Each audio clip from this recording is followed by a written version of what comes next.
आपके लिए महत्वपूर्ण प्रश्न विभिन्न प्रतियोगिता परीक्षाओं में पूछे जा सकते हैं। आपका प्रश्न है, बिहार के निम्नलिखित जिलों में से कौन सा जिला नेपाल के साथ सीमा साझा नहीं करती है?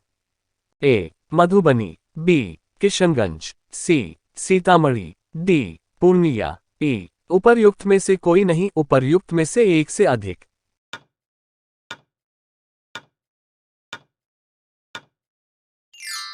सही उत्तर है डी. पूर्णिया। महत्वपूर्ण बिंदु, बिहार में केवल 7 ऐसे जिले हैं जो नेपाल के साथ सीमा साझा करते हैं: पश्चिम चंपारण, पूर्वी चंपारण, सीतामढ़ी, मधुबनी, सुपौल, अररिया एवं किशनगंज। 5 भारतीय राज्य अर्थात उत्तराखंड, उत्तर प्रदेश, बिहार, पश्चिम बंगाल और सिक्किम नेपाल के साथ सीमाएं साझा करते हैं। उत्तर प्रदेश नेपाल के साथ सबसे बड़ी सीमा साझा करता है। बिहार अपनी सीमाएं पश्चिम बंगाल, उत्तर प्रदेश और झारखंड के साथ साझा करता है। अगला प्रश्न है, निम्नलिखित में से कौन सा भारत के बिहार राज्य में मौजूद एकमात्र यूनेस्को विश्व धरोहर स्थल है? ए. महाबोधि विहार, बी. नालंदा में बौद्ध मठ, सी. विक्रमशिला मठ का प्राचीन स्थल, डी. शेरशाह सूरी का मकबरा, ई. उपर्युक्त में से कोई नहीं, उपर्युक्त में से एक से अधिक।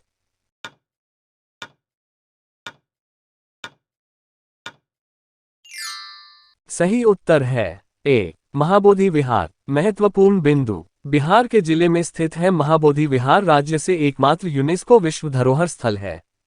यह बोधगया में एक बौद्ध मंदिर है जहां बुद्ध के स्थान के बारे में कहा जाता है कि उनसे ज्ञान प्राप्त हुआ था। बुद्ध का ज्ञान प्राप्त करने के लगभग 200 वर्ष बाद, लगभग 250 BC में बौद्ध सम्राट अशोक ने पवित्र स्थल पर एक मठ और मंदिर की स्थापना के लिए बोधगया का दौरा किया, जो आज लुप्त हो गए हैं। अगला प्रश्न है, बाढ़ super thermal power station BSTPS किस राज्य में स्थित है? ए. बिहार, बी. कर्नाटक, सी. राजस्थान, डी. पंजाब, ई. उपर्युक्त में से कोई नहीं, उपर्युक्त में से एक से अधिक।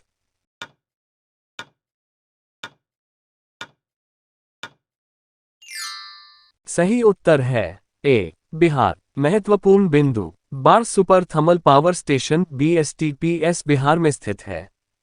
बाढ़ परियोजना एक मेगा पावर प्रोजेक्ट है और इसका स्वामित्व राष्ट्रीय तापविद्युत निगम के पास है। बरौनी ताप विद्युत संयंत्र भी बिहार में स्थित है। अगला प्रश्न है, बिहार प्रोविंशियल किसान सभा का गठन कब हुआ? ए. 1929, बी. 1930, सी. 1931, डी. 1932, ई. उपर्युक्त में से कोई नहीं, उपर्युक्त में से एक से अधिक।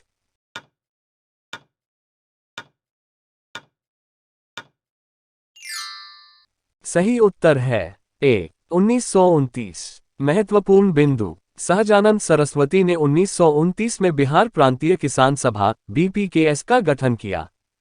इसका उद्देश्य यह था कि अपने अधिवास अधिकारों पर जमींदारी हमलों के खिलाफ किसान शिकायतों को उठाना और इस तरह भारत में किसानों के आंदोलन को बढ़ावा देना। 1922 में मुंगेर में मोहम्मद जुबैर और श्री कृष्ण सिंह द्वारा किसान सभा का आयोजन किया गया था। राजनीतिक पार्टी जनता दल का गठन बिहार के जमींदारों ने किसानों को दबाने के लिए किया था। बिहार किसान सभा का गठन 1933 में हुआ था।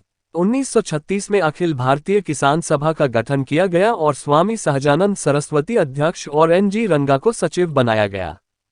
पंडित यमुना कारजी और राहुल सांकृत्यान, जो स्वामी शाहजानंद सरस्वती के अनुयायी थे, ने 1940 में हिंदी साप्ताहिक हुनकार की शुरू किया, जो बिहार में कृषि और किसान आंदोलन का मुखपत्र बन गया। अगला प्रश्न है, किस अधिनियम के तहत बिहार एक अलग राज्य बना? ए. भारत सरकार अधिनियम 1935, बी. भारत सरकार अधिनियम 1919, सी. भारतीय काउंसिल अधिनियम 1909, डी. भारतीय स्वतंत्रता अधिनियम 1947, ई. उपर्युक्त में से कोई नहीं, उपर्युक्त में से एक से अधिक।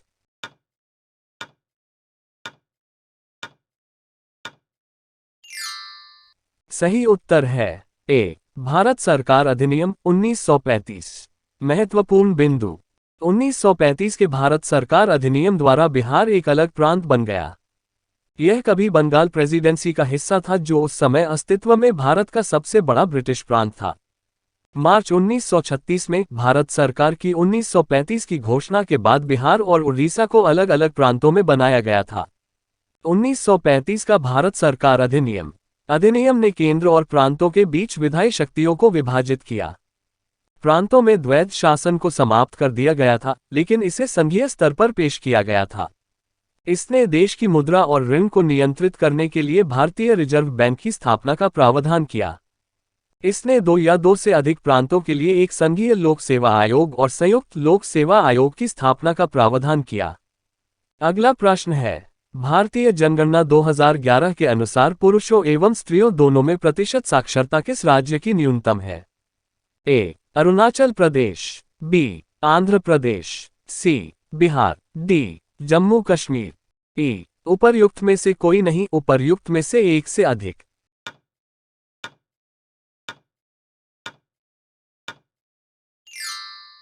सही उत्तर है सी. बिहार। अगला प्रश्न है, बिहार में कृषि भूमि की जोतों का औसतन आकार दूसरे राज्यों की तुलना में है?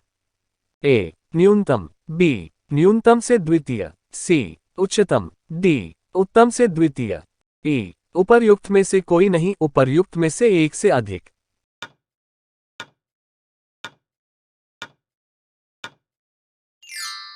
सही उत्तर है बी. न्यूनतम से द्वितीय। महत्वपूर्ण बिंदु, अन्य राज्यों की तुलना में बिहार में जोत का औसत आकार दूसरा न्यूनतम है। केरल में जोत का औसत आकार न्यूनतम है। नागालैंड में जोत का औसत आकार सबसे अधिक है। अगला प्रश्न है, भारत के किस राज्य की वर्तमान मूल्यों पर नवीनतम प्रति व्यक्ति आय न्यूनतम है? ए. बिहार, बी. उत्तर प्रदेश, सी. उड़ीसा, डी. नागालैंड। ई. उपर्युक्त में से कोई नहीं, उपर्युक्त में से एक से अधिक।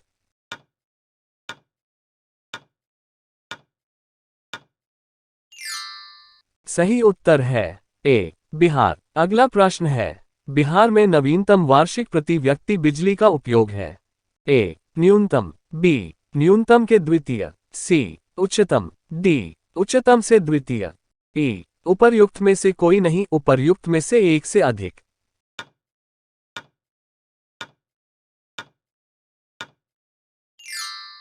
सही उत्तर है ए. न्यूनतम। अगला प्रश्न है, बिहार में प्रति 1 लाख जनसंख्या पर सड़क की लंबाई है?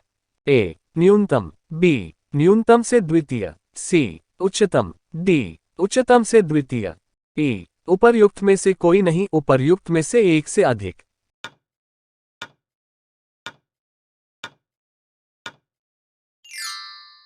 सही उत्तर है बी. न्यूनतम से द्वितीय। अगला प्रश्न है, निम्नलिखित में से कौन सी नदी फतुहा के पास गंगा में मिलती है?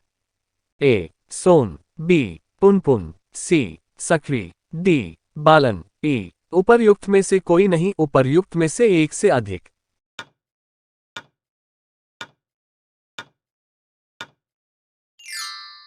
सही उत्तर है बी. पुनपुन। महत्वपूर्ण बिंदु, पुनपुन नदी फतुहा में गंगा में मिलती है। पुनपुन नदी गंगा की एक सहायक नदी है। इसका उद्गम झारखंड के पलामू जिले में होता है। गंगा नदी की सहायक नदियां सोन नदी, घाघरा नदी, गोमती नदी, यमुना नदी है। सोन नदी पटना के ठीक ऊपर से मिलती है। अगला प्रश्न है, कोपेन के जलवायु वर्गीकरण के अनुसार उत्तर बिहार की जलवायु किसे प्रदर्शित की जा सकती है? A. CWG, B. AW, C. CAW, D. CBW। E. उपर्युक्त में से कोई नहीं, उपर्युक्त में से एक से अधिक।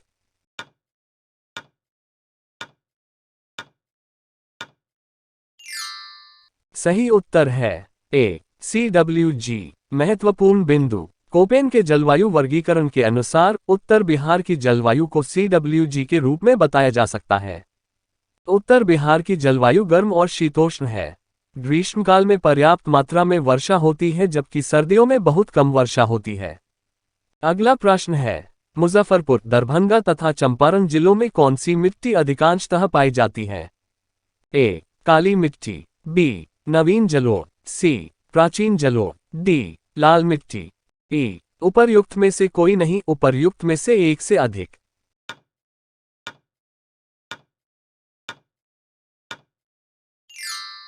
सही उत्तर है बी. नवीन जलोढ़। महत्वपूर्ण बिंदु, नवीन जलोढ़ मुख्य रूप से मुजफ्फरपुर, दरभंगा और चंपारण जिलों में पाई जाती है।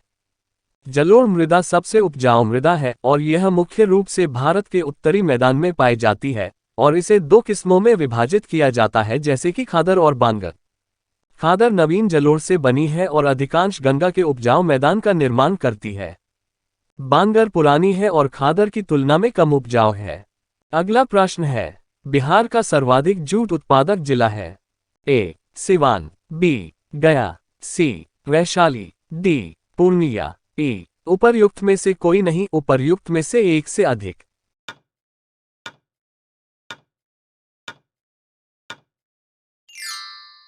सही उत्तर है डी. पूर्णिया। महत्वपूर्ण बिंदु, बिहार का पूर्णिया जिला जूट का सर्वाधिक उत्पादक है। दरभंगा, सहरसा और कटिहार अन्य जिले हैं जो जूट का उत्पादन करते हैं। भारत में वैश्विक जूट उत्पादन का 50% से अधिक हिस्सा है। पश्चिम बंगाल भारत में जूट का सबसे बड़ा उत्पादक है। बिहार जूट के उत्पादन के मामले में दूसरे स्थान पर है। असम जूट के उत्पादन के मामले में तीसरे स्थान पर है। अगला प्रश्न है, त्रिवेणी नहर किस नदी पर निर्मित है? ए. कोशी, बी. सोन, सी. गंडक, डी. कमला। ए. उपर्युक्त में से कोई नहीं, उपर्युक्त में से एक से अधिक।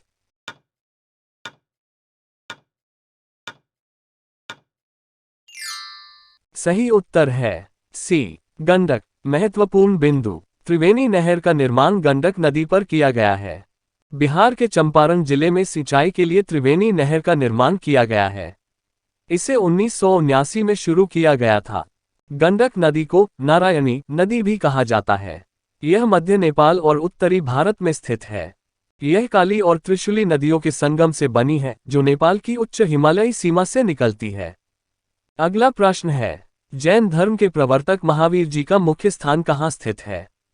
ए. मनेर, बी. राजगीर, सी. पावापुरी, डी. जालनपुर फोर्ट। ए. उपर्युक्त में से कोई नहीं, उपर्युक्त में से एक से अधिक।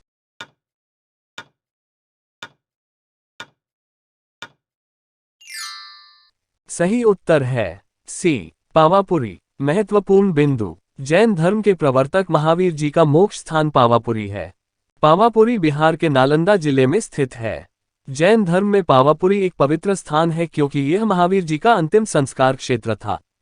जल मंदिर, जिसे पावापुरी में अपापुरी के रूप में भी जाना जाता है, जिसका अर्थ है भारत के बिहार राज्य में पापों के बिना एक शहर। यह 24वें तीर्थंकर भगवान महावीर को समर्पित एक अत्यंत प्रतिष्ठित मंदिर है। अगला प्रश्न है, कैमोर पठार किसके लिए प्रसिद्ध है? ए. तांबा, बी. चूना पत्थर, C. Lithium, D. Bauxite. A. उपर्युक्त में से कोई नहीं, उपर्युक्त में से एक से अधिक।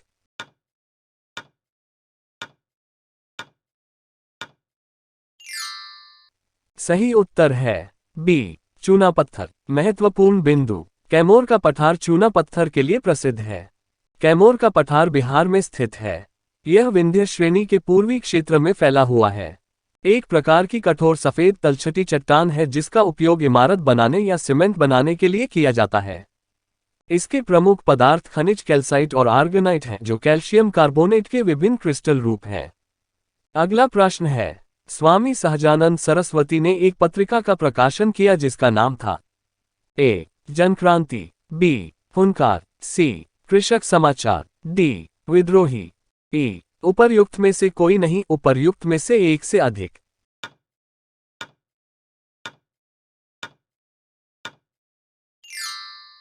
सही उत्तर है बी. हुनकार। महत्वपूर्ण बिंदु, सहजानंद सरस्वती को भारत का किसान नेता माना जाता था। उन्होंने अन्य हिंदी साहित्यकारों के साथ मिलकर पटना से हिंदी साप्ताहिक हुनकार भी चलाया। 1929 में उन्होंने अपने अधिवास अधिकारों पर जमींदारी हमलों के खिलाफ किसान शिकायतों को जुटाने के लिए बिहार प्रांतीय किसान सभा का गठन किया। उन्होंने 1937 से 1938 के दौरान बिहार में बख्श आंदोलन का आयोजन किया। यहाँ बख्श का अर्थ है आत्मखेती। अगला प्रश्न है, पटना में 1913 में अनुशीलन समिति की एक शाखा की स्थापना किसने की? ए. रेवती नाग, बी. यदुनाथ सरकार, सी. सचिंद्रनाथ सान्याल, डी. मजरूल हक। ए. उपर्युक्त में से कोई नहीं, उपर्युक्त में से एक से अधिक।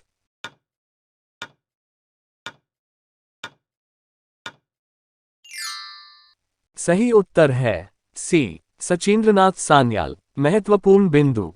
अनुशीलन समिति की एक शाखा पटना में 1913 में सचिंद्रनाथ सान्यालिन द्वारा स्थापित की गई थी और बीएन कॉलेज के बंकिम चंद्र मित्र को संगठन का नेतृत्व करने के लिए जिम्मेदारियां सौंपी गई थीं। 20वीं शताब्दी की पहली तिमाही में संचालित अनुशीलन समिति स्वतंत्रता संग्राम के दौरान गुप्त क्रांतिकारी संगठनों में से एक थी। समिति का उद्देश्य भारत में ब्रिटिश उपनिवेशवाद को समाप्त करने के लिए क्रांतिकारी हिंसा को बढ़ावा देना था। प्रमथनाथ मित्रा द्वारा वर्ष 1902 में स्थापित कलकत्ता की एक बैरिस्टर अनुशीलन समिति स्थानीय युवा समूहों और बंगाल में अखाड़ा या जिमों के समूह से उत्पन्न हुई। अगला प्रश्न है 1922 से 23 में मुंगेर में किसान सभा का गठन किसने किया? ए. स्वामी सहजानंद सरस्वती, बी. श्री कृष्ण सिंह, सी. मोहम्मद जुबैर, डी. के.एन. सिंह। ई. उपर्युक्त में से कोई नहीं, उपर्युक्त में से एक से अधिक।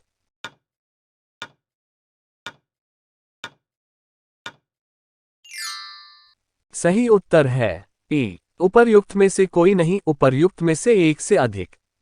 महत्वपूर्ण बिंदु। 1922 में मुंगेर बिहार में मोहम्मद जुबैर और श्री कृष्ण सिंह द्वारा किसान सभा का आयोजन किया गया था।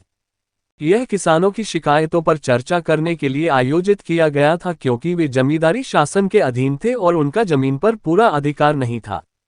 किसान सभा 1919 से 1922 तक उत्तर प्रदेश तक ही सीमित थी। कई किसान समूह हिंसक हो गए थे और किसान आंदोलन की अखंडता को लूटने और खोने में लिप्त थे। अगला प्रश्न है 1934 में बनी बिहार सोशलिस्ट पार्टी के सचिव थे? ए. आचार्य नरेंद्र देव, बी. जयप्रकाश नारायण, सी. रामवृक्ष बेनीपुरी, डी. कर्पूरी ठाकुर। ई. उपर्युक्त में से कोई नहीं, उपर्युक्त में से एक से अधिक।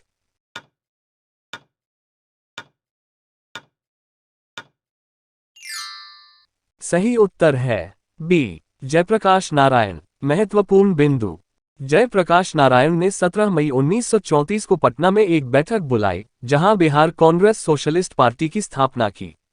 जयप्रकाश नारायण पार्टी के महासचिव बने। बिहार सोशलिस्ट पार्टी की स्थापना पटना के अंजुमन इस्लामिया हॉल में आचार्य नरेंद्र देव की अध्यक्षता में हुई थी। जयप्रकाश नारायण भारत के एक समाजवादी और राजनीतिक नेता थे। वे 1929 में जवाहरलाल नेहरू के निमंत्रण पर भारतीय राष्ट्रीय कांग्रेस में शामिल हुए। 1932 में उन्हें भारत में ब्रिटिश शासन के खिलाफ सविनय अवज्ञा आंदोलन में भाग लेने के लिए कारावास की सजा सुनाई गई थी। अगला प्रश्न है बिहार से भारतीय संविधान सभा के सदस्य कौन थे? ए. एन. सिम्हा, बी. राजेंद्र प्रसाद, सी. जगजीवन राम, डी. श्यामनंदन प्रसाद मिश्रा। ई. उपर्युक्त में से कोई नहीं, उपर्युक्त में से एक से अधिक।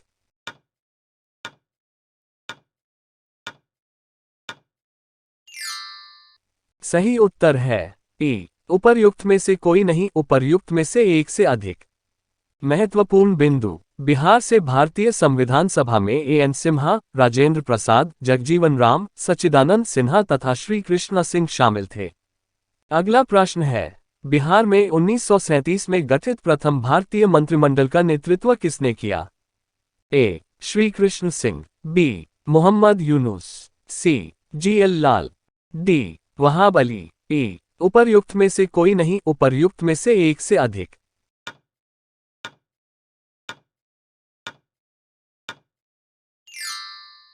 सही उत्तर है बी. मोहम्मद यूनुस। महत्वपूर्ण बिंदु। मोहम्मद यूनुस अप्रैल-जुलाई 1937 के दौरान बिहार के पहले प्रधानमंत्री जिसे अब मुख्यमंत्री कहा जाता है के रूप में सेवा की।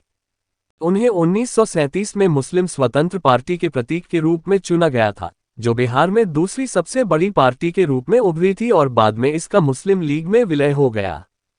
वे 1937 में पश्चिम पटना ग्रामीण निर्वाचन क्षेत्र से मुस्लिम स्वतंत्र पार्टी टिकट पर बिहार विधान परिषद के सदस्य बने।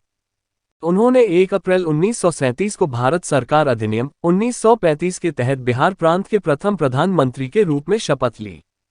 उन्होंने 20 जुलाई 1937 तक अपनी पार्टी की अल्पसंख्यक सरकार का नेतृत्व किया, जब कांग्रेस के श्री कृष्ण सिंह ने पार्टी के मतभेदों को हल करने के बाद नए प्रधानमंत्री के रूप में शपथ ली और सरकार बनाने के लिए सहमत हुए। 1924 में अंग्रेजी साप्ताहिक पटना टाइम्स को भी यूनुस ने निकाला। अगला प्रश्न है पटना लोन का गांधी मैदान के रूप में नामकरण कब किया गया? ए. भारत छोड़ो आंदोलन के दौरान। बी. साइमन आयोग विरोधी रैली के दौरान। सी. चंपारण सत्याग्रह के दौरान। डी. भारत के स्वतंत्रता अवसर पर। ई. उपर्युक्त में से कोई नहीं, उपर्युक्त में से एक से अधिक।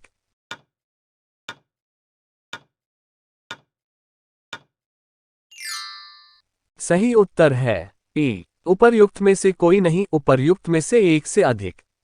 महत्वपूर्ण बिंदु: 1948 में उनकी हत्या के बाद पटना लॉन का नाम बदलकर गांधी मैदान कर दिया गया। 90 के दशक में मैदान के दक्षिणी छोर के पास गांधी की एक प्रतिमा लगाई गई थी। इसे बांकीपुर मैदान के नाम से भी जाना जाता था। यह ब्रिटिश शासन के तहत 1824 से 1833 की अवधि के दौरान एक गोल्फ कोर्स और घुड़दौड़ ट्रैक के रूप में इस्तेमाल किया गया था। चंपारण आंदोलन और भारत छोड़ो आंदोलन की शुरुआत भी पटना लॉन से हुई थी। चंपारण सत्याग्रह के लिए गांधी द्वारा बिहार की यात्रा के दौरान यह पहली बार था जब भारतीयों को बिना किसी प्रतिबंध के पटना लॉन जाने की अनुमति दी गई थी। उस समय तक प्रवेश यूरोपीय और अभिजात वर्ग वफादार भारतीयों तक ही सीमित था।